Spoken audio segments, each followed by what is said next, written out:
Hi guys, welcome back to the channel. As promised, here's the update on the HW57. Right, I have a feeling this is going to be a very short video indeed. I've got it back from Hull Cartridge, and I guess you guys are going to be wanting to know what the problem is, or was, should I say, and I can't tell you because Hull Cartridge haven't provided me with that information. The info what was relayed through the gunsmith was that there was an obstruction in the barrel, which is news to me. I'm not sure what the obstruction was. It hasn't been explained fully. What they have done, they've provided me with like the repair sheet through warranty repair, and it doesn't tell me anything on there as such. It's got viral parts, labour, carriage postage, warranty repair, but hasn't got anything on there what they've done. What they did tell the gunsmith over the telephone was that they've replaced the pop-up breech and replaced O-rings. However, I cannot confirm what O-rings they've replaced. On the loading system on that HW57, I don't know if this is going to pick it up very well, but you've got a post here which the pop-up port is on, and it has two O-rings on that. Whether they've replaced those O-rings, I cannot tell you. You've also got two O-rings inside on either side of the, like from the transfer port, and also like the barrel as well. So whether they've replaced them without disassembling this rifle and checking, I can't say for certain one way or the other, and I'm not intending to disassemble to find out, because if I do, it's going to invalidate like the work they have carried out, so I can't even have a nosy around unless I wish to risk something going wrong with this rifle, sending it back and then me being charged for it. So yeah, that is, as far as I'm aware, all they've done is replaced this loading port and O-rings, but what O-rings they are, like I say, I can't say. This is an interesting one. They've said there's an obstruction in the barrel. Now this barrel, when I fired this last time, the pellet came out of the barrel, so what the obstruction was, I have no idea. When I've spoken to Mark at the gun shop, he said maybe they're talking about something that's gone back inside the cylinder, like a sliver of lead. Now, I'm still not following where this is coming from, because I will cock this rifle, but I shan't place a pellet in. There's such fine tolerances between the back and front of this. If you nip this shear off your skirts, it's going to fall on the outside. If it does fall down here on this little shelf, you wouldn't be able to close this down, and that was fully closed when I when I had my misfortune with this rifle. I have noticed this is sitting very slightly proud of the action, which it didn't do last time. I will just cock this again. What I will say is I've lost the click on this, but it is so smooth to push down. It's not rough at all. What you can do is you can stick your finger underneath here and just push on that, and it will raise the pop-up port. But you can see there's no click, but it is very easy to do. So what I will do, guys, is I will just decock this rifle to make sure it's safe. Decock it is just a matter of making sure you pull this all the way back, disengage the safety, pull the trigger and let this go, and yeah, just pop that back now, just making sure nothing untoward's happened there. Yeah, so yeah, it's smoother. Now I've test fired this and it is printing pellet on pellet at my 10 metre range again, so I'm happy with that. I have noticed the recoil is a little bit more snappy on it, but that's by the by, I can live with that. It is definitely a smoother loading cycle on it now with this transfer port, or pop-up port should we say. I've lost the click, but it is just smoother. I'm not really sure about this rifle now. I don't know about you guys, but it only takes one misfortune to happen with a rifle and I can lose confidence in it very, very quickly indeed. I hope not. At the moment, I certainly will not be using this rifle and having my thumb placed anywhere around this piece. No way, I've learnt my lesson there. I will get it out on the range, I will shoot the hell out of it because I want to make sure it's all performing as it should do. What I did notice, Hull Cartridge sent me a test target card. I will take it at face value, but this is said, this is shot at, let me have a look, 4 shots at 25 metres with Barrow FT exacts, and it's a single hole in there, but just slightly larger than the diameter of a 177. I'll just put that up to the camera so you can see. We'll see if I can replicate that, because I fully intend to start off shooting this at 25 metres before I extend the range. They've also sent me a printout of the Chronograph readings on it, which is quite interesting. Let me have a look. Mean muzzle energy is 10.31 foot-pounds. Now that's nearly a whole foot-pound down on what I was producing before when I chroned it.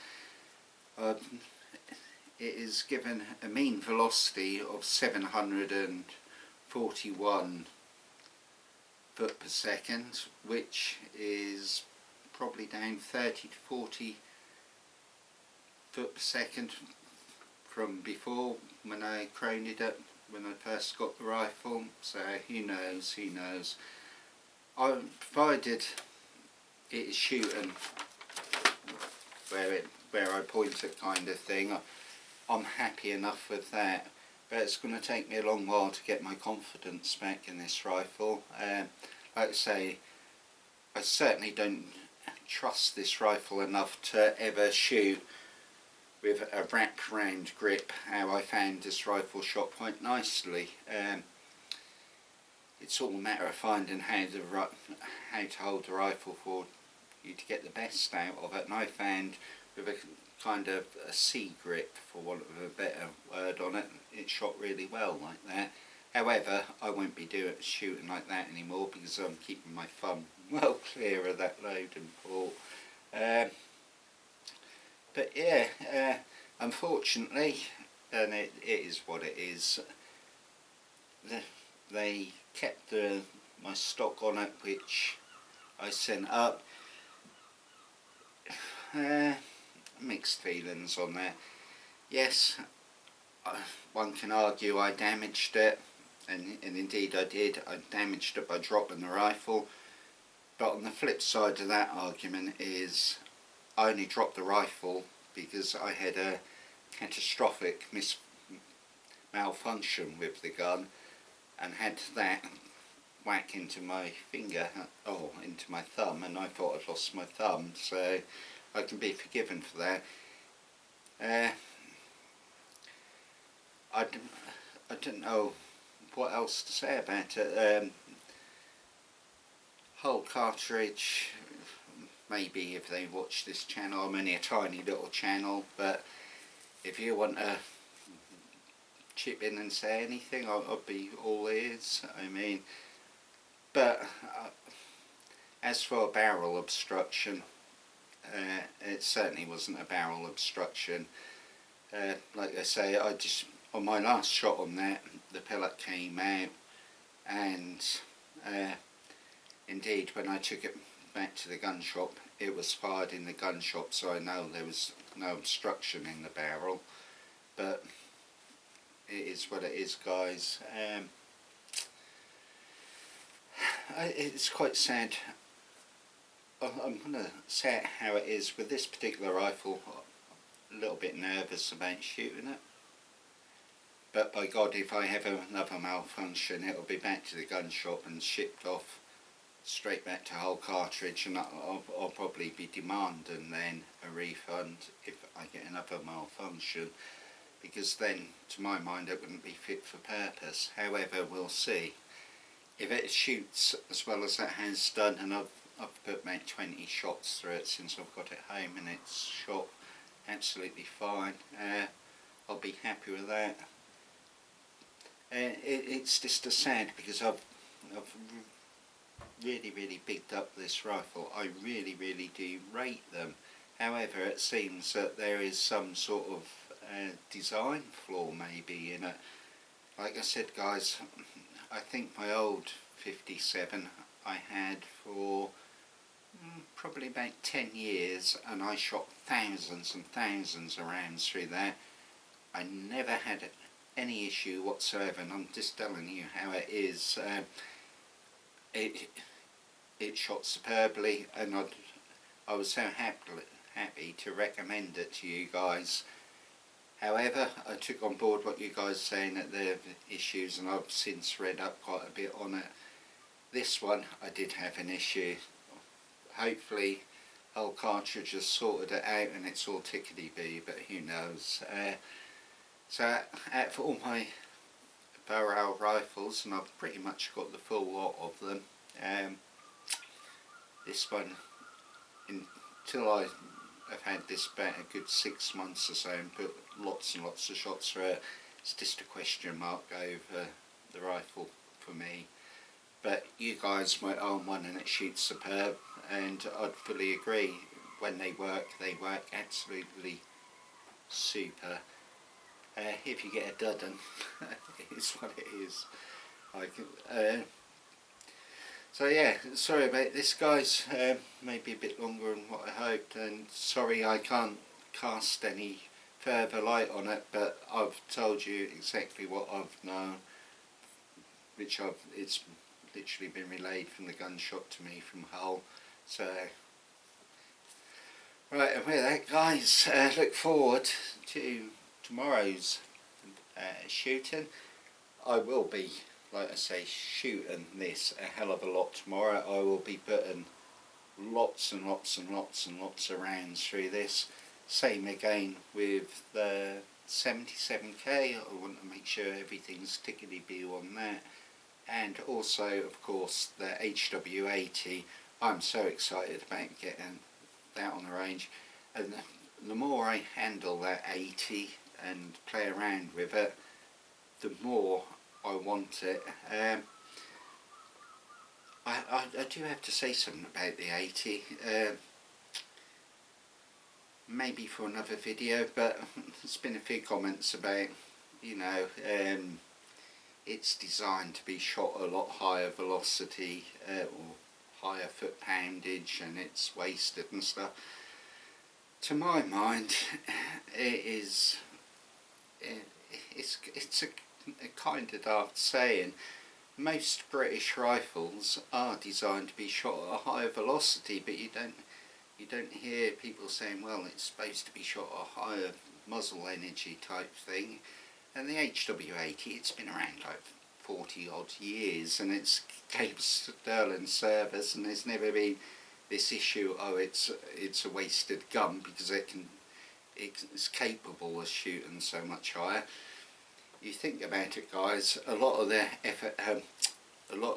PCP guns which we use in the UK, they're designed for, well, they can be used at a lot higher velocity, but we use it within the legal limits in the country. So yes, the HW80 can shoot a lot higher velocity, but I can quite honestly say in the early 80s, when the HW80 was being marketed quite strongly in the UK, I can never remember it being a marketing point.